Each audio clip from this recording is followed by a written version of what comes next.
Alright, dito na naman tayo sa kasambahay na inabuso ng amo niya. Kaya dito, hindi na tayo magtataka ngayon, mga kababayan, kung bakit maraming mga kababayan natin sa ibang bansa na inaabuso din. Kasi kahit dito mismo kababayan natin na amo, magaling din mag-abuso. Mang-abuso sa kasambahay niya. Tingnan nyo, nabubulag si nanay. Sobrang pang-abuso to. Grabe ang ugali ng amo niya. Kung ako yung kasambahay na yan, akong inaabuso mo kahit isang beses, pag ako'y nasampal mo ng isang beses, patay ka na sa akin. Sa susunod na araw, lintik ka. Si nanay kasi hindi lumaban. Sana nanay, pinagkahampas mo ng kutsilyo yung tarantadong amo mo. Grabe to. Pati yung pikpek ni nanay daw, minamartilyo. Grabe, nabulag. Hindi na maibabalik yan.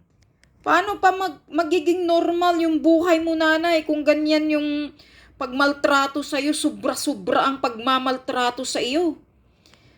Kaya ko ito talaga inano ngayon dahil nakaka-relate ako sa kasambahay kong mga jutang ginina. Noon, may kasambahay akong mga Pinay. Ito talaga, hindi ko na lang pangalanan kasi hindi naman maano sa akin eh. Hindi naman malayo-layo sa akin eh. Kakilala ko rin. Kababayan ko rin. Yung mga jutang ina, una kong kasambahay, medyo okay. Pero pakialamera. Lahat kung anong may mga liters na mga sulat na dumating sa bahay ko, bubuksan niya. Walang manners yung baliw na yan. Tapos magaling pa, magaling pang maninira. Sisira-siraan pa ako pag talikod ko kasi buong araw wala ako sa bahay, nagtatrabaho ako. Pinagchichismis pa ako na masamang ugali ko, masamang ugali. Na pagdating niya dito, isang linggo pa lang, para ng baboy, habhab ng habhab, lamon ng lamon, parang naninibaguhang bago nakakita ng pagkain na marami sa refrigerator. Pati mga chocolate, naglilinis ng bahay, walang hinto ang paglalamo ng mga chocolate, ice cream, parang para ba siyang nagulat na maraming pagkain dahil patay gutom sa kanila eh. Yun. Ilalabas ko talaga ang galit ko dito kasi pag yung mga kasambahay na inaayos mo ang pagtrato, abusada. Parang sila ang amo. Yung mga kasambahay ko na inaayos ko ng trato sa bahay ko, puro mga abusada, parang mga hari. Lahat na lang, hindi ko nga sila pinagkaalaman. Kung anong nilalamon, inuubos nila lahat ang mga pagkain ko, wala akong pakialam. Bahala sila. Hindi ko nga sila inuutusan kung anong gagawin nilang maglinis buong araw dahil wala ako sa bahay, nagtatrabaho ako. Pagdating ko nakaupo. Yung pangalawa ko naman, isang jutang ina, parang pokpok. Pag wala ako sa bahay, naghahanap ng lalaki. Nagpapaiyot ng kahit sino. Lumalabas, nakipag-date ng mga Pakistani doon sa labas. Nakipagkita. Yun naman, ang tripping ng pangalawa kong katulong, kasambahay, tamad, hindi marunong magtrabaho, dugyot. Hindi nga ako nagrereklamo na pagdating kahit alam kong hindi naglilinis. Tapos pag wala ako sa bahay, tinatawagan yung kaibigan niyang isa ding Pilipina. Ayan, pinag-iinom yung mga wine or kung anong pinagtitripan nila dito na whiskey or wine. Yun. Tapos ang galing-galing yun. Napukpok na yun. Ang galing-galing yun. Mangakit ng mga lalaki. Kahit kapitbahay. Kapitbahay kong malayo mo sa yung Islam. Gustong akitin, pinagtitripan. Para siya bang nakalabas sa halwa ba? Napokpok. Na kahit sino. Pag uwi ko galing sa trabaho, malalaman ko na lang maraming nagsusumbong sa akin, mga kapitbahay ko. Sasabihan ako, nakikita ko yung kasambahay mo. Umiikot-ikot, andoon, nakarating doon. Tapos magnanakaw pa. Isa pa yan. Magnanakaw ng gamit ko. Magnanakaw ng pera sa bahay ko. Yan. Magnanakaw ng mga gamit ko. Kahit mga damit ko. Gustong anuhin. Para mga t-shirt, binibigyan-bigyan ko na nga siya lahat. Magnanakaw para lang makabili siya ng kapritso niya. Nabubulabog ko lahat. Yung pangatlo ko naman nakatulong, nakasambahay, isa ding tamad na mukhang wakwak. Yan, talagang ilalabas ko yung galit ko sa inyo eh. Kasi maayos ang pagtrato ko sa inyo sa bahay dito, tapos ganyan ang pag-aano nyo sa akin. Ngayon ko pa ilalabas dito kasi nare-relate ko dito eh. Kayo na mga jutang ina ninyo, inaayos ko ang pagtrato ko sa inyo, abusado kayo sa bahay ko. Whereas itong sinanay na nagtatrabaho ng maayos, inaabuso ng amo niya. Yung isa ko namang pangatlo kong kasambahay na matanda, na isang putang ina, yun, isa din yung tamad. Ang trabaho niya, pagising ng umaga, maglinis-linis, hindi naman gaano kalaki ang bahay ko, linis-linis, tapos ayan, pagbaba ko, wala na. Nakaupo na, nakabikangkang na, tulog na, nasa sofa, naghihilik na ang siraulong matanda na yan. Mukhang wakwak. Galit na galit ako, gigil na gigil ako sa kanila eh. Kaya ilalabas ko talaga dito kasi ganyan yung mga ibang mga Pilipina din nakasambahay. Pag inaayos kayo ng trato ng amo ninyo, ayusin ninyo. Pero hindi eh. To si nanay, maayos na nagtatrabaho, inaabuso. Maswerte nga lang kayo na mayroong amo na maayos ang pagtrato sa inyo, pero kayo yung mga abusado. Katulad ko, experience ko, 3 kasambahay ko. Na hindi ko naman mga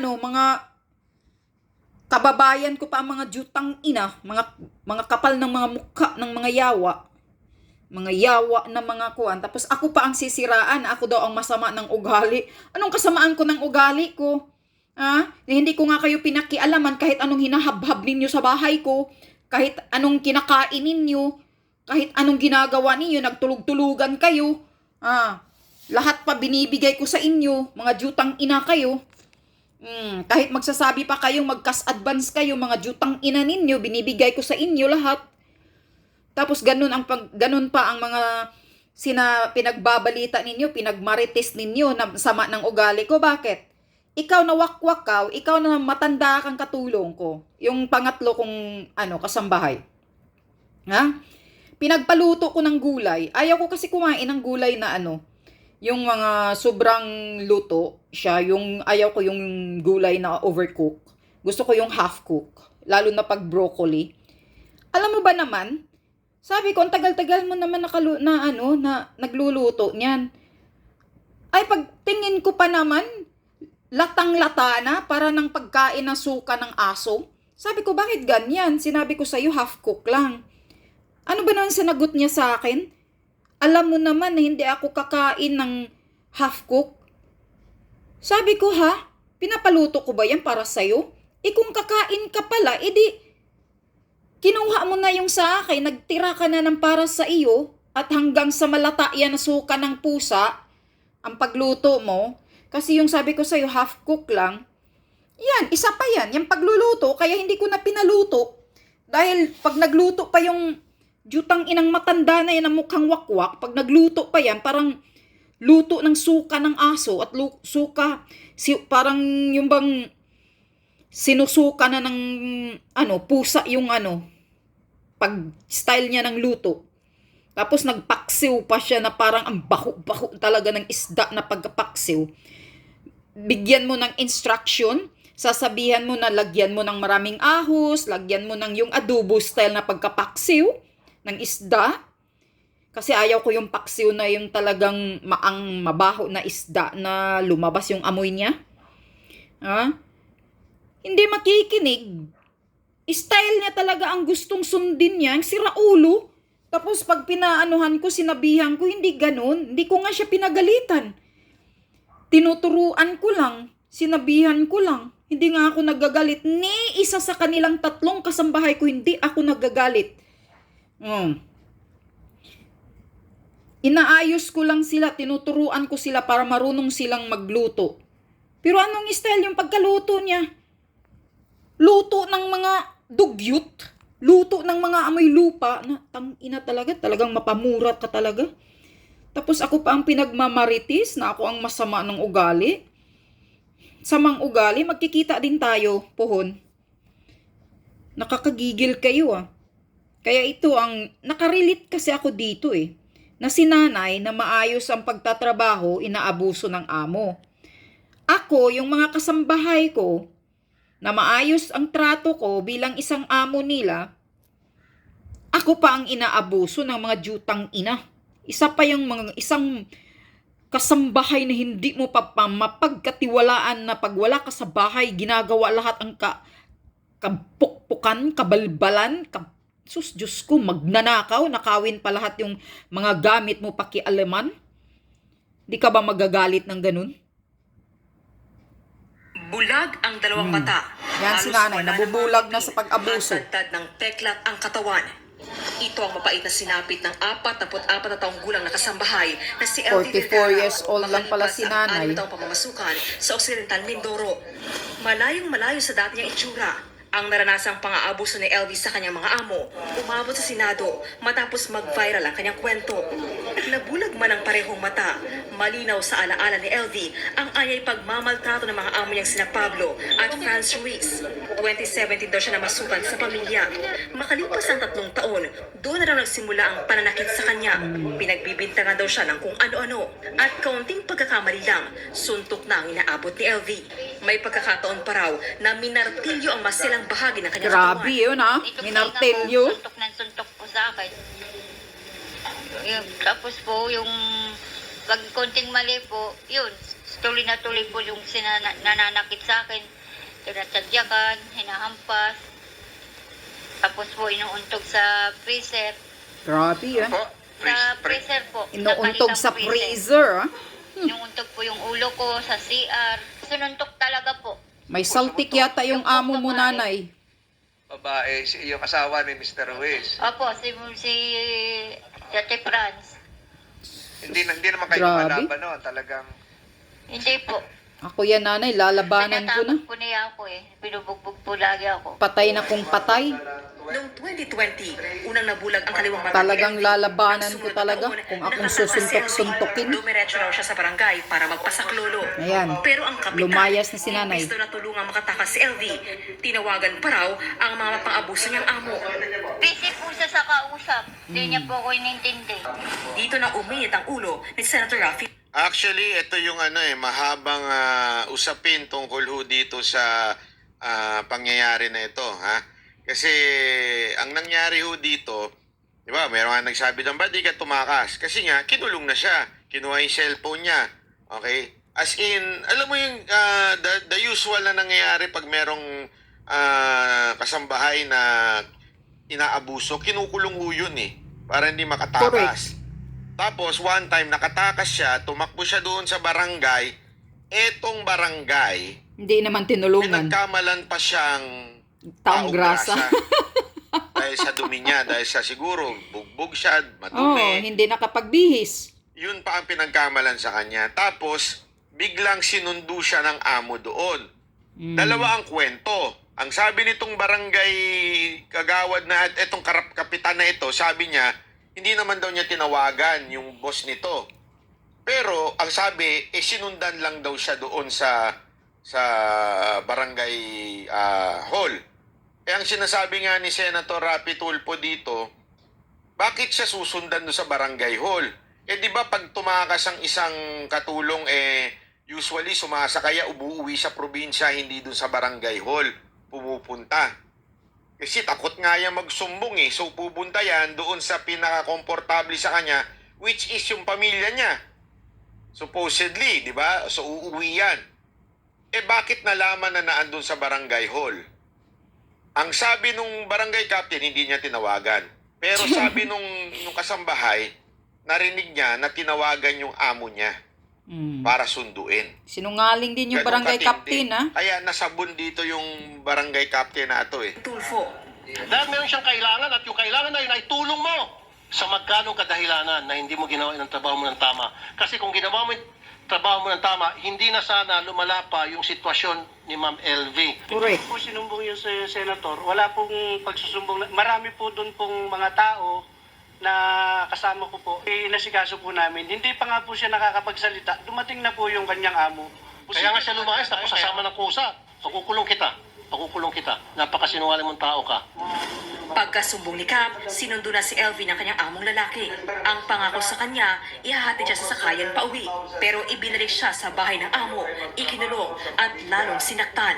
Dahil sa matinding panununtok, nabulag din ang kanang mata ni LV. Oh, tingnan mo, Hindi rin siya nabulag pinapasahod na ulit at ang halos dalawang di na raw mata. pakainin. Pinapakain ba ho kayo doon?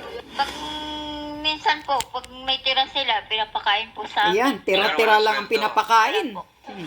Nang tuluyang nabulag ang dalawang mata ni LV, sinabi raw ng amo niya na dadalhin siya sa Batangas para ipagamot. Pero sa halip na sa ospital, sa bahay ng anak ng amo niya siya dinala. Dito na humingi ng tulong si LV sa kapwa niya kasambahay na kontakin ang kanyang pamilya.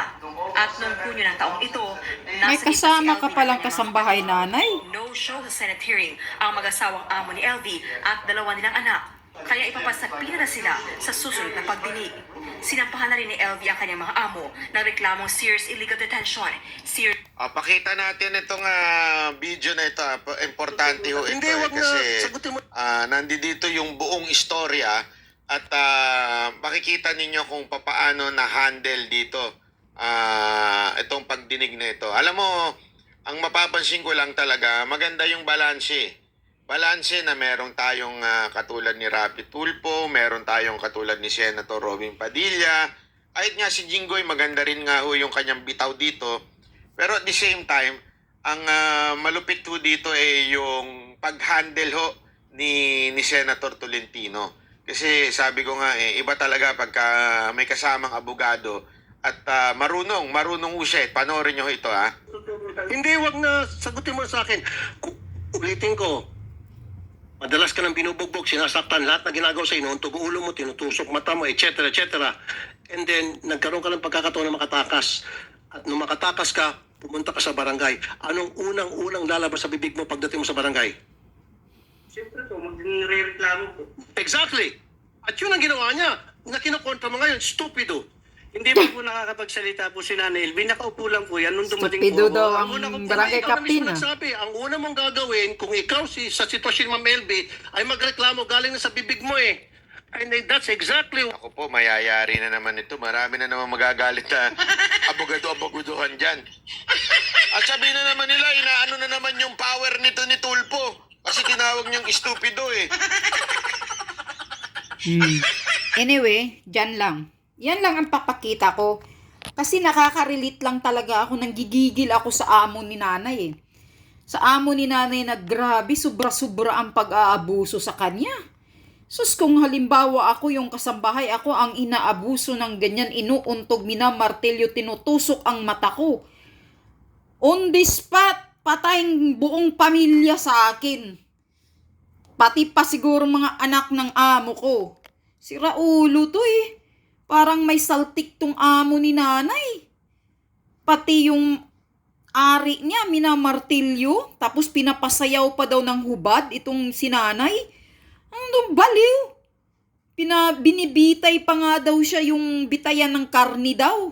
Kasi daw yung amo ni nanay, mayroon daw, nag-iihaw daw sila ng karni, may karnihan daw, nagtitinda. Binibitay pa daw si nanay doon. Ano, pinagtritripan nila yung matanda.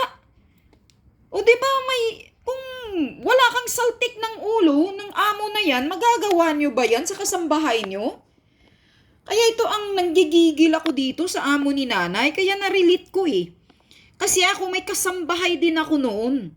3 dumadaan na kasambahay ko na mga walang silbing, mga jutang ina, mga tamad, magnanakaw, pokpok, burikat, kung ano-ano pang mga ginagawang kabalbalan sa bahay ko.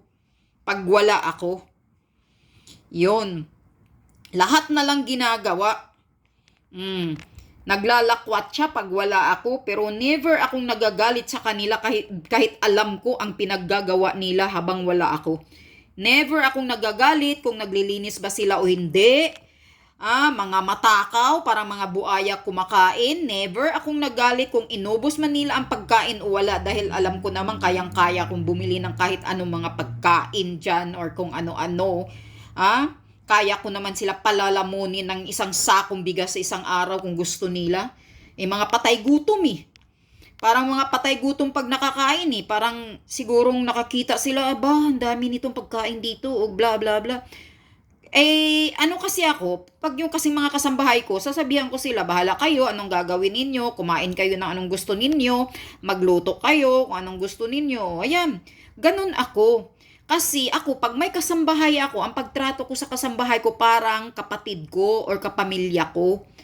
Hindi katulad nitong si nanay na tira-tira nga lang daw ang pinapakain sa kanya. Ano ka, salbahis ng amo mo, nanay?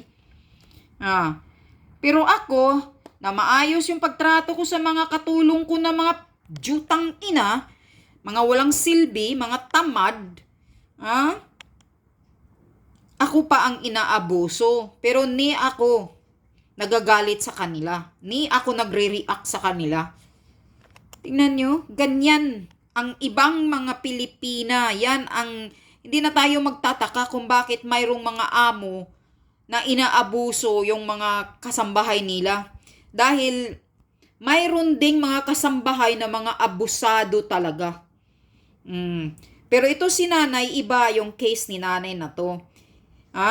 Mabait naman si nanay, may saltik yung amo niya na inabuso siya ng ganito. 'Di ba? Yan, talagang ugali talaga ng tao yan na magaling mag-abuso. May ala demonyo yung ugali, kaya nang aabuso ng kasambahay. Pag mabait naman ang amo, ang kasambahay naman ang may saltik din. Yun ganun yun